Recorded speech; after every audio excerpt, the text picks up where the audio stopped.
Hello! And welcome to The mirror and and the the butterfly. butterfly. The other The way. mirror. Welcome to the mirror and the butterfly. This is Caleb. And this is Ellen. Today we're gonna start with our very first video, and we're gonna talk about. A perfect relationship. We want to have some conversations between us, but also other people on this channel. So yeah, this is our first video, and we're gonna have a conversation about the perfect relationship, and we're gonna discuss. Can we do a love like sign? Oh, Like this? like this? Oh. Yeah. So we're gonna discuss: is there such thing as a perfect relationship? What does it mean to have a good relationship? And yeah, anything that flows. So it's a conversation between us, and you can be part. So feel free to comment and to share your opinion or your thoughts, and as well what you think about this first video. So let's dive into it. Okay. So I think you have already written some stuff down or not. Yeah, I did. I was reading into it, but I realized, hey, too much information is not not enough. Because the more you go deep, you realize you don't know anything at all. So let's talk from the top of our head. What we've seen, what we have experienced, what we've been conditioned, what we've experienced. Then we know, oh, this is what we need in love, or this is not what we need. But when you read, it becomes a fantasy. It's like, oh, this is what I want. But basically, maybe that's not what you need. So I think also I want to discuss, before we forget it, a bit about movies and books, like the society, how this perfect relationship is created. Because I personally don't believe in a perfect relationship. Really? Yeah. I believe in one. You believe in it? Really? Yeah. Oh, that's interesting. Well, let's unpack and see why you believe in a perfect. So why don't you think there's no perfect relationship? Okay, so maybe we should first discuss what is a perfect relationship. Okay. I don't believe there is a perfect relationship, because there's no such thing as perfect. You can have a healthy relationship, a good relationship, a thriving relationship, but I don't think a perfect relationship, like for me in my head, I think from what I have seen on the TV, heard of people, read in books, it's this: you never fight, you're always happy together, everything is so nice. And for me, I get a bit of an ick when I hear perfect relations. Like it's like we are going together and going outside, like let's smile, we are perfect together, like, and there's no issues, right? Yeah. Which there is. I think in every relationship there is arguments, there is fights, right? So I don't believe in a perfect relationship. Let's break it down. Okay. Let's start with the word perfect. When something is perfect, it doesn't mean, oh, it's neat, it's 100%, it has no blemish. It's for smooth. you. Perfect doesn't mean smooth. Oh, there's no spot, there's no For blemish. me, it does, though. Perfect is something that's like done. It's perfect. You don't need to touch it again. It's like, that's what perfect for me is. Have you seen the moon? Have you seen the moon from afar? You see that the moon is so bright. So, but you see the moon up close, it has a lot of spots. That's same perfect in nature. Like a tree looks very beautiful from a distance, but the branches aren't, like, it will go each way, and it's still perfect. You see, it's like, wow, nice tree. When you see a bird, you're like, oh, nice bird. But is that perfect though? That's perfect. Okay, but how then? Okay, then let's unpack the relationship. Perfect relationship. So let's start with the perfect. Now we know what perfect is. Perfect is seeing something and not classifying. It's seeing something and not dividing. It's seeing a bird and say, oh, nice bird. You don't say, oh, see the tail, I don't like the tail. See the beak, I don't like the beak. You see the bird and like, oh, nice. You don't like to divide. That's perfect. Oh, but that's funny, because your brain works like that. Because I see things so differently. When I see something beautiful, I kind of dissect it a little bit more. I do see where the beauty comes from. So some people don't have that naturally. I don't know, people who watch. I don't want to make a generalization, but some people here in Ghana especially, when they... Why Ghana though? No, because I've seen those examples. Like, there is these flyers or posters where an image is put, like, not in the right place for me, and that is a feeling, like it's not aesthetically pleasing, right?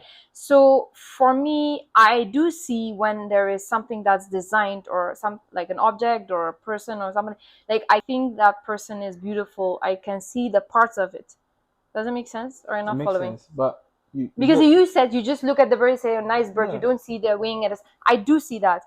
For people, they say more perfect people, like models, it is shown that if they are more symmetric in their face, the more symmetric they are, the more beautiful they are perceived by other people. So you can see things. I see things when I look at things. I see where the beautiful part comes from. Yeah. So first of all, we're talking about nature. Yeah. Then you move to aesthetics, like physical things, movement, fixing. Then that's a deviation. Okay, but that's two different aspects. So have you ever seen something natural, like the river or the sea, and say, oh, why is the waves not smooth? Why is the waves not symmetrical? You go to the beach and you admire, like, wow, I like the sea. But sometimes, have you also not seen a river meandering and then it's like, it doesn't go like, and you're like, if this stone was just part, like it would have been more nice for the picture. That makes it more beautiful. The meandering makes it beautiful. Yeah, but so it's imperfect. It's imperfect. That makes it perfect. Yeah, okay. Yeah. You see the river going and the bridges. It's like, wow, you like how it curves, how it bends. The curves and the bends make it beautiful. The hills and the valley makes the whole scene beautiful. If you have all hills, you'll be like, huh? But you have hills, you have valleys, so you can be able to see, you're like, wow. Nature is perfect. So in nature, you see, you don't, why is this mountain like this? Why is this hill like this? Why is this river like this? That's true. With you just nature, admire. Why do we go to nature to chill? With nature, I don't have that issue that much. Yes. But when it's man-made things. Yes, because we have it in our mind that man-made has to make it perfect. It has to be symmetrical. There is some rules even, like in photography, like there is a 1/3, 2/3 part, like, and I don't even know how that's called in English. The Huldesnede. The golden ratio.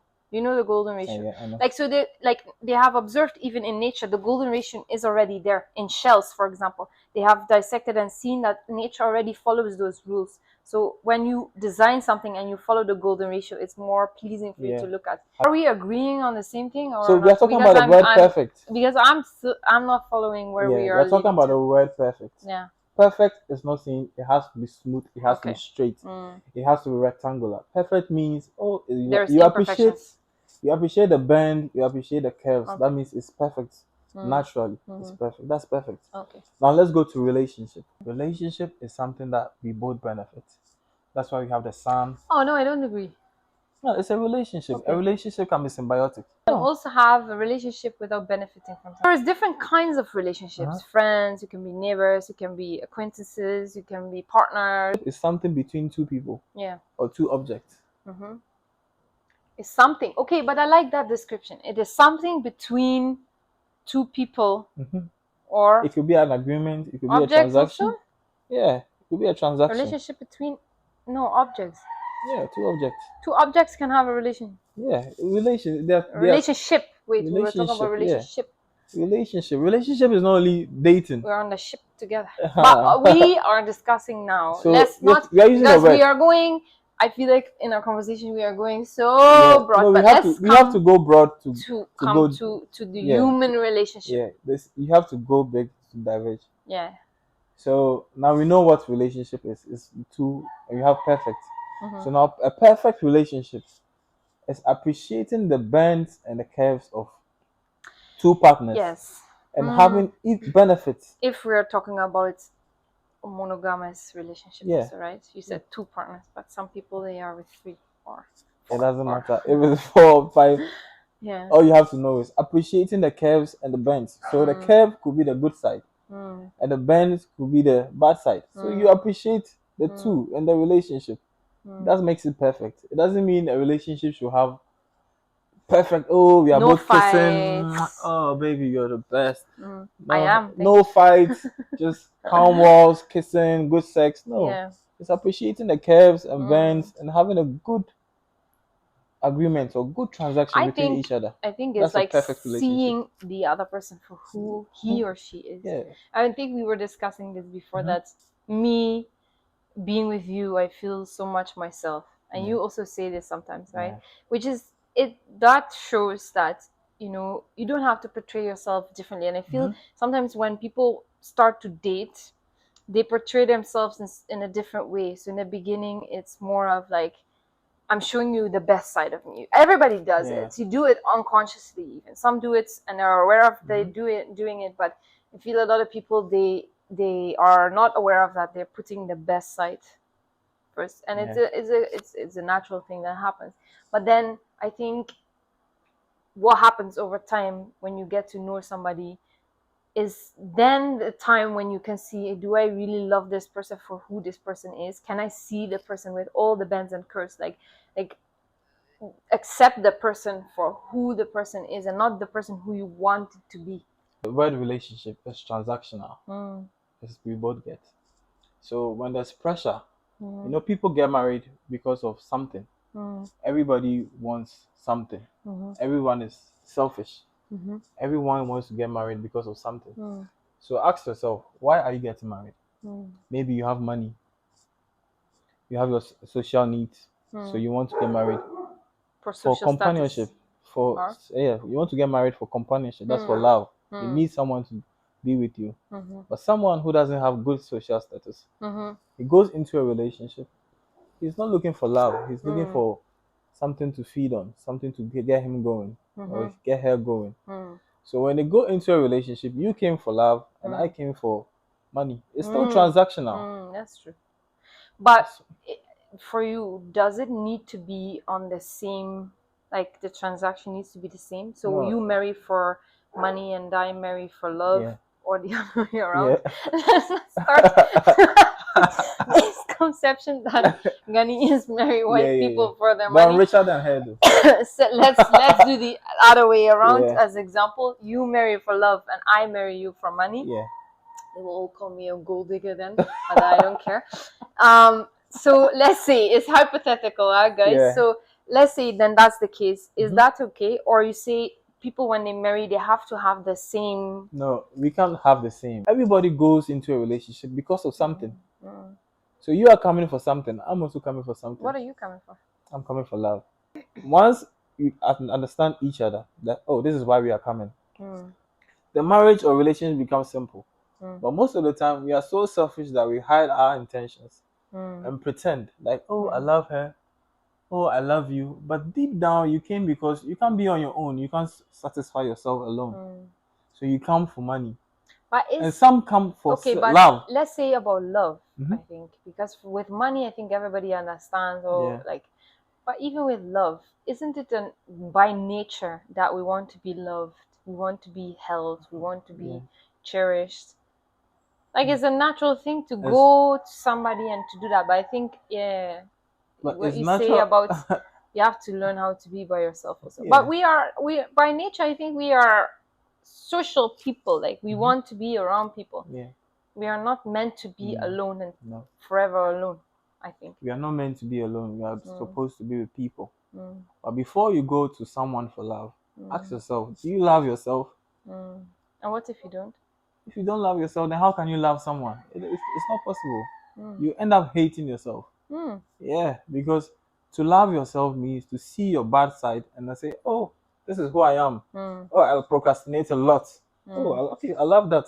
I'll work on it. And if you accept that about yourself, then when you go into a relationship, like knowing that this is who I am. I love myself for this. Yeah. Then you are able to see your partner's fault and say, he also procrastinates. He's also lazy. But this is interesting though. I'm just now thinking about the mirror.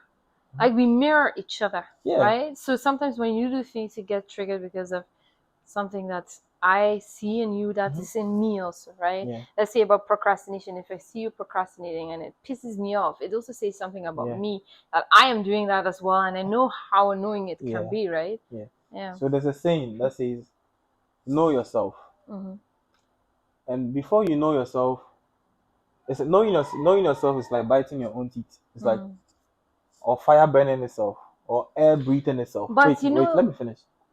It's like, I have a thought. Yeah, keep it in your mind. I have to. It's like difficult. It's like fire breathing itself. It's like air breathing.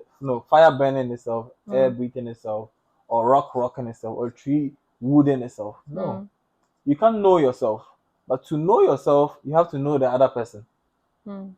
So to know that, hey, I procrastinate a lot, then you have to know that someone doesn't procrastinate. Then you have to know that, oh, this is what's happening. Yeah, the duality of life. The duality. Like you need to know the Yeah. other side. For Dark you to and be light and... for you to be selfish, then you it means you are seeing someone who is selfless. You get me? So you still you still need the other person to know who you are. So you can't know yourself in isolation. You can know yourself with someone with you. So when they say know yourself, it's like knowing who you are in terms of other people. So if you are someone who's sad a lot, it means people are happy around you. That's why you say, I'm sad. So it's the relationship. There's no evil. How will you know you are good? Well, you can't know, because how do you know what you are doing? Only miss the sun when it starts to Yeah, snow. you only miss the sun when it starts to snow. It's duality. So you need someone. So knowing yourself is saying, why am I like this? But why do I get angry easily? Yeah, but can I say something then?